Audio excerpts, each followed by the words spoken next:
Chapter 41. Get in the car, Sushiana. Chris orders me. He clearly does not understand when I want him to leave me alone. I don't want to be with Chris, especially with how he treated me with his friends. I mean, what the hell is his problem that he always treats me poorly when we are with his friends? I continue to walk down the sidewalk when I get my phone out of my purse and start to dial for Camille. She answers, "Hey Sushiana," and I go to speak, but the wind is knocked clean out of me when I feel strong arms grab around my waist. I scream as I'm hoisted from my feet, spun around, and tossed over his shoulder. Why does he always grab me like this? "Hello Sushiana, answer me. Are you there? Are you okay?" I hear Camille's concerned voice through the phone as I'm still hovering over his broad shoulder. "Camille." I try to speak into the phone, but suddenly Chris places me on my feet and yanks the phone from my hand. "Camille," he says and starts pacing. "Yeah, it's Chris." Chris suave. "Yeah, she's okay." No, it's okay, I will take her home." "No, she wants me to take her home, she said it herself, so no need to come to get her." "I will." "You too." The call was short and I began to wonder, did he just convince Camille that I wanted to go with him when clearly that was a lie? He's persuasive, not just to me, but to everyone else as well. "I'll take you home," he grasps my elbow and guides me to his car. The hell he will. "No, Chris. Give me back my phone," I shout when I yank my arm from his strong grasp. Then I turn looking towards him and move my eyes down to where his hand is holding my phone. "You're not wandering around on your fucking own, Sushiana," he grates, his tone full of authority. "I don't have to go anywhere with you, Chris, if I don't want to. Now give me back my phone." I tell him as I hold out my hand. "Not until you get into the car." His blue eyes are fierce and he sounds determined to get what he wants. Right now I assume it's me he wants. Please someone give me strength, because he's an outrageous philanderer, seeing what he wants and taking it. On the other hand, who does he think he is for me just to agree or do anything for him? He distracts me from the question that I'm asking myself with the way he surprises me by opening the passenger door.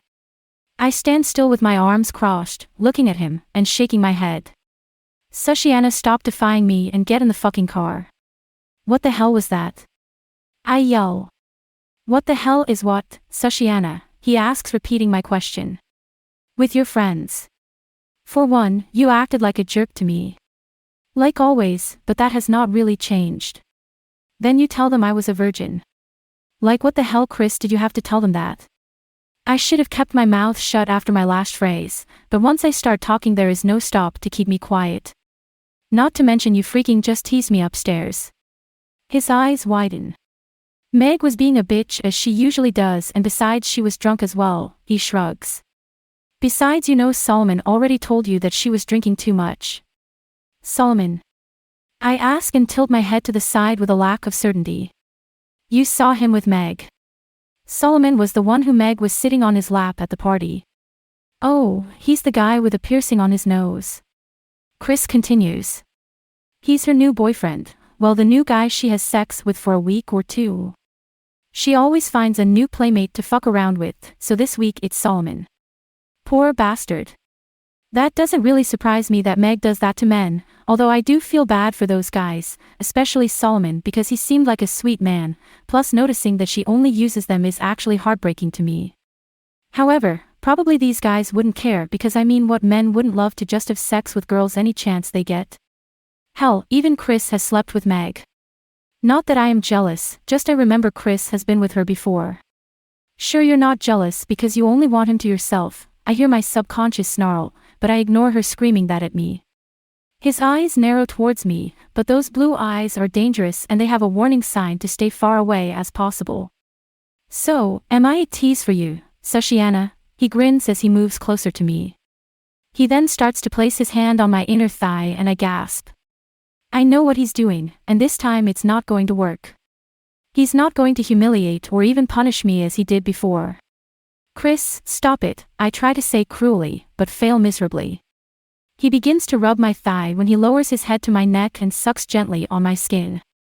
I am kidding myself if I could get him to stop his assault. Nevertheless, I know if he gains what he wants, it will be game over, so I make my attempt towards his bicep to push him away, but it's no use. He's too strong and a determined one at that for me to push him off. He's not even affected by my massive attempts to free myself. Please, Chris, don't do this. I'm pleading with him, and it wasn't the tone I was aiming for. Do what? He groans into my neck, pressing his lips against my collarbone, licking and nibbling his way down, circling long, wet strokes before working his way up to my ear and biting at my lobe. I squeeze my eyes shut, pleading with my self-control to resist his touch. My fingernails are digging into his intense biceps and I bite my lower lip for fear of letting out a moan of complete and utter pleasure. His hand moves slowly across my stomach, skimming the hem of my miniskirt. Of all days, why did I have to wear a miniskirt? Knowing that Chris will have full control of me, especially the main part of my body that I know once he touches it, all bets are off. I know what you are doing, I eventually say boldly. And what am I doing, Sashiana? He continues to gently glisten his teeth over my neck, down my collarbone, and then down to my chest. Then with his index finger, he slips his way under the material, and he traces over the part that I love so much, in slow, soft, measured strokes while continuing the invasion of his lips on my chest. I cry out in frustration. Have you been always like this? I question, half moaning. He finally stops what he's doing and looks up at me in confusion. Like what? I sigh in relief. Thankful for speaking up has gotten him to give up on his lustful assault. Even so, a part of my body wanted him to never stop. Distract people from what they are mad at you about and forget the main reason why they are angry, I inquire. His eyebrow raises.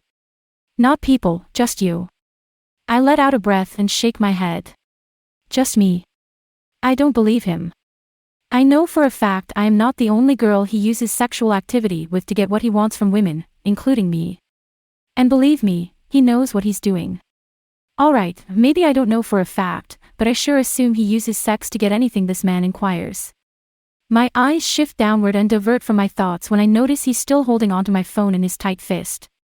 I attempt to snatch it from his hand, however on purpose, he lifts his arm above his head, so I would not be able to reach to grab it. No what? Keep my damned phone, I yell, and unbelievably I shove him out of my way and proceed to walk off. However, I feel Chris latches on my arm, hauling me towards his car, and rams me inside before slamming the door shut. He huffs as he opened the driver's door and throws himself in his car, giving me a murderous scowl before he starts the car and roars off. What the fuck, Chris? I told you that I am not going with you. I'm not letting you out there on your own. End of discussion. You're coming with me if you like it or not, you stubborn woman. He hollers and turns the radio up way too loud.